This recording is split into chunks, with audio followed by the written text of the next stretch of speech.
रुवाइफ़ बिन साबित रिवायत करते हैं और ये रिवायत है सुनन अन्नसाई की 5067।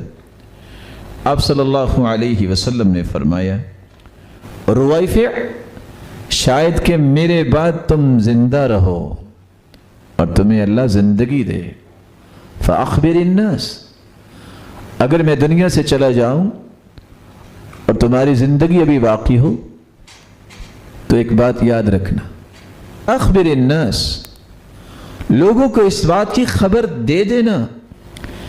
इस हदीस पे गौर कीजिए।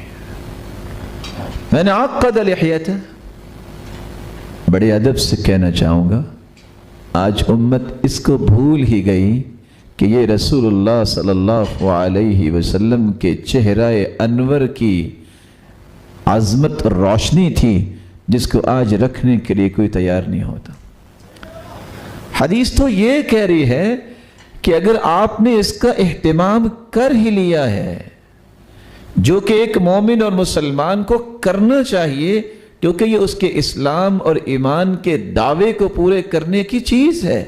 दावा उस वक्त तक सही नहीं होता जब तक उसके मुताबिक अमल ना हो। जब मेरा आइडियल, मेरे लिए कुदवा और नमूना और मैं समझता हूँ रोल मॉडल मुहम्मद रसूलुल्लाह सल्लल्लाहु अलैहि वसल्लम को, तो मेरा चेहरा भी उस मुबारक चेहरे जैसा होना चाहिए जिसकी मोहब्बत का मैं दावेदार हूँ। अगर आपने सुन्नत का एहतिमाम किया है तो फिर शर्मिंदगी किस बात की? क्यों उसको छुपा छुपा के, क्यों उसको गिरा दे दे के उसको आप कभी उसको कमीज के अंदर और कभी इस कदर उसको छुपाने की कोशिश करते हैं कि ये नजर ही ना आए। जिसने ऐसे किया, जिसने अल्लाह पर एतमाद न किया और न जाने क्या क्या लिखा होता है तावीज़ों पर, और वो बांधने शुरू कर दिए, मन अल्लक़ तमीमतन फ़क़द अशरक, हदीस में आता है जिसने तावीज़ लटकाया उसने शिरक किया।